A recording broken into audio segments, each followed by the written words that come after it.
Olá, alunos! Tudo bem com vocês? Então, hoje, nessa aula, como eu já tinha dito nas outras duas aulas anteriores, a gente vai seguir com o nosso conteúdo de figuras de linguagem, Só que hoje nós vamos contemplar as figuras de sintaxe ou figuras de construção, tá? Então, percebam que esse slide é aquele que se repete em todas as nossas videoaulas sobre figuras de linguagem, mas eu destaquei as que nós vamos ver hoje, que são aquelas que interferem na estrutura gramatical da frase, tá?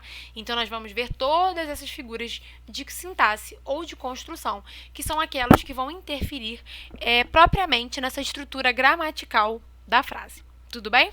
Então, vamos seguir. Figuras de sintaxe, Então, nós vamos começar com a elipse. O que é a elipse?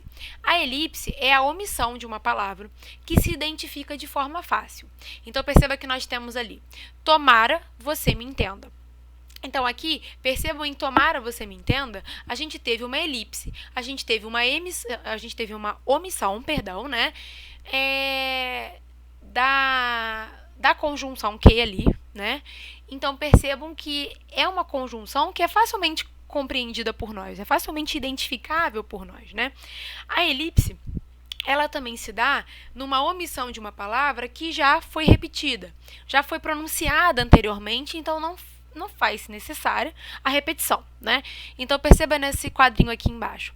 Primeiro, ele começou a beliscar entre as refeições. Depois, a comer sanduíches entre as refeições. Agora, ele come refeições entre refeições.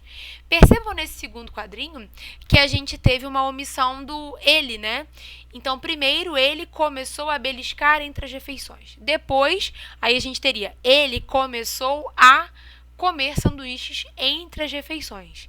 Então, perceba que nesse segundo quadrinho, a gente tem uma elipse dos termos ele começou, Porque não tem necessidade, porque esse termo já foi, essas palavras já foram ditas anteriormente. Então, a elipse, ela vai ser essa omissão que a gente pode identificar de forma fácil, até porque se for uma omissão em que dificulte o entendimento, não vai ser elipse. Tudo bem? Então, vamos seguir para o zeugma, O zeugma é a omissão de uma palavra pelo fato dela já ter sido usada antes. Exemplo, fiz a introdução, ele a conclusão. Fiz a introdução, ele fez a conclusão. Então, percebam que aqui a gente tem o fez, O fiz a introdução e ele fez a conclusão. Então, não faz-se necessário que eu repita o verbo fazer. Você é um colírio para os meus olhos. Um descongestionante nasal para o meu nariz. Um antiácido para meu estômago.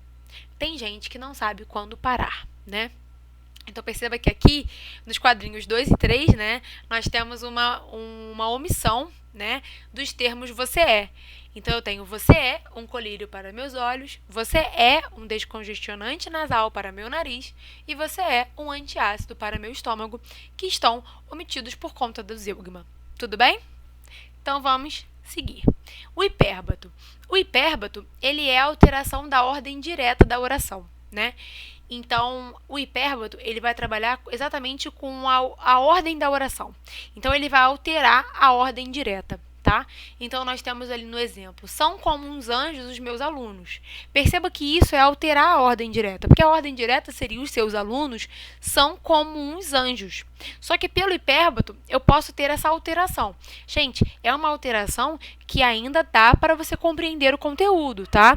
Não é uma alteração que dificulte o entendimento a ponto daquela mensagem não ser transmitida, tudo bem? E aí, aqui embaixo, a gente tem um cartoon, que a gente tem ouviram do Ipiranga as margens plácidas de um povo heróico, um brado retumbante, Então, percebam que aqui o hino nacional, ele é muito composto por esse hipérbato, que é essa alteração, Percebam que a gente tem lá um brado retumbante de um povo heróico, Ouviram do Ipiranga, ou as margens plácidas. Então, perceba que ouviram do Ipiranga as margens plácidas de um povo heróico, um brado retumbante. Um brado retumbante é desse povo heróico, Então, perceba que a gente tem aqui um hipérbato que teve essa alteração na ordem direta, mas é uma alteração de fácil compreensão, tá? Não é uma alteração que afeta a compreensão da mensagem. Vamos, então, seguir para o polissíndeto. O polissíndeto é o uso repetido de conectivos. Conectivos no sentido de, gente, conjunções. Lembrem-se que quando nós estamos estudando as orações coordenadas, eu bato muito na tecla quando eu falo para vocês das sindéticas e das assindéticas. E repito várias vezes que o síndeto é essa conjunção. Nós temos 3 palavras para referenciar essa própria classe de palavras, né? Então, nós temos síndeto, nós temos conjunção e nós temos conectivos. Então, o polissíndeto, percebam que a gente tem esse prefixo poli, que significa muitos, e síndeto, conjunções. Então, polissíndeto é esse uso repetido de conectivos, de conjunções. Então, as crianças falavam e cantavam e riam felizes. Então, percebam que a gente tem essa repetição do e e do e, que é essa conjunção, né, coordenativa aditiva. E aqui na imagem nós temos mãos ao alto. Se for eleitor, passe a carteira. Se for deputado, passe a mala. Se for assessor, passe a cueca.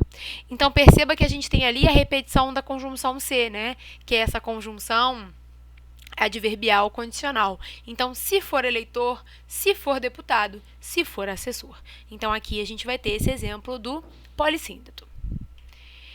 Agora, né, como é interessante a gente mostrar os dois, né, em sequência, nós vamos ver o assíndeto. Então, se o polissíndeto é essa repetição das conjunções, o assíndeto vai ser a omissão desses conectivos. Então, nós temos o exemplo. Não sopra o vento, não gemem as vagas, não murmuram os rios. Então, perceba que a gente não tem essa conjunção e, né? A gente tem a omissão total, que poderia ser colocado em não sopra o vento, não gemem as vagas e não murmuram os rios. Então, a conjunção e poderia facilmente estar introduzida ali, né? E aí a gente tem lá embaixo. A tua raça de aventura quis ter a terra, o céu, o mar. A tua raça quer partir, guerrear, sofrer, vencer, voltar. Então, perceba que nesse epigrama aqui da Cecília de Meirelles, né, nós temos a tua raça de aventura quis a terra, o céu e o mar. Mas a gente tem essa omissão por meio do assíndeto. E embaixo, a tua raça quer partir, guerrear, sofrer, vencer, voltar. Então, perceba que esse voltar também poderia ser precedido por uma conjunção e, né? Porém, por meio do assíndeto, houve a omissão desses conectivos. Tudo bem? Vamos seguir, então, agora para o anacoluto. O anacoluto, ele é a mudança repentina na estrutura da frase. Então, o anacoluto é quando eu tenho uma sentença e eu sigo essa sentença e, do nada, eu tenho uma mudança repentina nessa estrutura, tá? Então, perceba ali no exemplo. Eu parece que estou ficando zonzo. Então, perceba que a gente tem essa mudança na estrutura, né? Eu parece que estou ficando zonzo. O anacoluto, ele é muito utilizado na fala também, tá, gente? Porque nós temos muito essa tendência a mudar repentinamente a estrutura da frase na fala. Então, ao invés de ser parece que eu estou ficando zonzo, a pessoa fala assim, parece que eu estou ficando zonzo. Perceba que isso é uma coisa muito presente para nós, né? E nós temos aqui do Manuel Bandeira, o texto da aranha. Eu que era branca e linda, eis-me medonha e escura, inspiro horror. Ó tu que espias a urdidura da minha teia, atenta ao que o meu palpo fia. Então, perceba que aqui que ele tá... Eu que era branca e linda, eis-me medonha e escura, inspiro horror. Aí ele fala, ó, tu que espias a urdidura da minha teia, atenta ao que o meu palpo fia. Então, perceba que aqui ele estava falando da urdidura da teia e, do nada, ele muda a estrutura da frase para atenta ao que o meu palpo fia. Tudo bem? Vamos seguir, então, para pleonasmo agora, né? O pleonasmo, ele é a repetição da palavra ou da ideia contida nela para intensificar o significado. Então, por exemplo, a mim me parece que isso está errado. Gente, se é a mim, se me parece, é a mim, né? Aqui a gente tem duas formas pronominais de primeira pessoa. Então, não tem necessidade da gente repetir as duas. O pleonasmo, ele é muito presente, por exemplo, em estruturas como entrar para dentro, sair para fora, subir para cima, descer para baixo, que é essa repetição para intensificar o significado. Porém, o pleonasmo, ele pode vir como um pleonasmo vicioso, que é o pleonasmo que é um vício de linguagem, tá? Então, é o pleonasmo que a gente usa no dia a dia. Mas também a gente tem o que a gente chama de pleonasmo enfático, que é esse que nós estamos estudando. O pleonasmo para as figuras de linguagem, ele é dado como objetivo enfático. Então, é para intensificar, tá? Então, se a gente tem subir para cima, descer para baixo, com o objetivo de pleonasmo enfático, é porque no texto ele tem esse objetivo de enfatizar. Mas, de modo geral, nós usamos o pleonasmo no dia a dia, com esse objetivo vicioso, tá? Já fica mais num plano do vício de linguagem. Então, nós temos aqui embaixo, olha, na tirinha. Sai para fora, Rex. Aí o outro cachorro, ela te enxotou com pleonasmo? Impossível. Ela não seria capaz. Então o que era? Ah, entendi. Levar a saia para fora. Então perceba que até essa tirinha, ela é uma tirinha metalinguística, né? Ela explica a própria estrutura dela, né? Então, assim, tipo, no sentido de explicar o próprio pleonasmo que é utilizado na tirinha. Isso é muito interessante. Então, sai para fora, Rex. O Rex não acreditou que ela poderia ser capaz de ter um pleonasmo. E aí, o que ele entendeu? Ah, então se a saia é para fora, então é a saia, vestimenta, que tem que ir para fora, né? Vamos seguir, então, para a silepse, né? A silepse é a concordância com o que se entende e não com o que está implícito, tá? Ela é classificada em silepse de gênero, silepse de número e silepse de pessoa. Gente, a silepse, ela é uma concordância em que a gente concorda com a ideia e não com o que está expresso, tá? Então, por exemplo, olha, vamos ver a silepse de gênero. Vivemos na bonita e agitada São Paulo. Percebam que aqui, né, a ideia de vivemos na bonita e agitada cidade de São Paulo, perceba que, na verdade, a concordância de vivemos na bonita e agitada São Paulo está sendo feita com a ideia de que São Paulo cidade, né? Então, os gêneros em bonita e agitada vieram no feminino porque a ideia era de cidade, que também é feminino. A gente tem aqui, a maioria dos clientes ficaram insatisfeitas com o produto. Então, perceba que aqui a silepse de número tá ficando com esse, usa o verbo no plural, ficaram, né? Porque tá concordando que cliente, se é a maioria dos clientes, uma pluralidade de clientes, é mais de um cliente. Então, a silepse, ela vai concordar com a ideia de plural, mas o termo aqui seria um termo que estaria no singular. Então, a maioria dos clientes ficou insatisfeita, né, com o produto. E todos terminamos os exercícios silepse de pessoa, né, nesse caso a concordância com nós em vez de eles, porque na verdade o todos terminamos, né, seria todos terminaram, porque pede terceira pessoa. Mas se a ideia é de nós, né, a gente vai usar a pessoa na primeira pessoa, né? Então nós temos aqui embaixo, né, a tirinha da Mafalda, que vai falar também dessa questão da silepse, né? O que é muito interessante na silepse é essa própria ideia dessa concordância com a ideia, tá? Fiquem muito com isso na mente. Essa questão da gente concordar não com o que está escrito, mas com a ideia daquilo ali, né? Então, vamos ver aqui a tirinha da Mafalda. Fiquei sabendo que mais da metade da população mundial somos crianças. E qual é a vantagem? Agora nenhuma, mas daqui a 30 anos nós é que vamos fazer e ocupar cargos. Nós, as crianças, vamos ter o mundo nas mãos. Ô, cara, daqui a 30 anos não vamos ser mais crianças. Então perceba nesse primeiro quadrinho aqui. Fiquei sabendo que mais da metade da população mundial somos crianças. Então percebe que aqui a gente tem essa silepse de pessoa, né? Porque na verdade fiquei sabendo que mais da metade da população são crianças. Mas quando ela está dizendo somos, é porque ela está concordando com a ideia de que ela é criança. Então, ela vai conjugar esse verbo na primeira pessoa do plural para se incluir no que ela está falando, né? Quando, na verdade, a sentença deveria ser são crianças, né? Vamos seguir, então? Então, vamos para a anáfora, né? A anáfora ela é a repetição de uma ou mais palavras de forma regular, tá?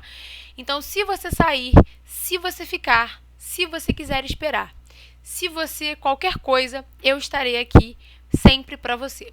Então, perceba que a anáfora, de modo geral, é a repetição no início da sentença, tá? Então, a gente tem se você, se você, se você, se você. E aí, a gente tem aqui embaixo, doutor, eu tô com falta de ar. Só? Pois esse hospital está com falta de leito, falta de médico, falta de medicamento, falta de verba. Então, perceba que aqui a anáfora estaria com o falta, né? Está com falta de leito, falta de médico, falta de medicamento e falta de verbo. Então, a gente tem essa repetição de uma ou mais palavras de forma regular, tá?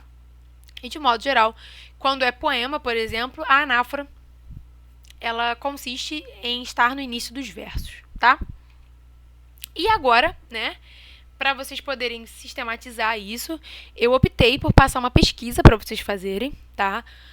É uma pesquisa para vocês pesquisarem, para vocês entenderem, né, como que as figuras de linguagem são utilizadas, tá?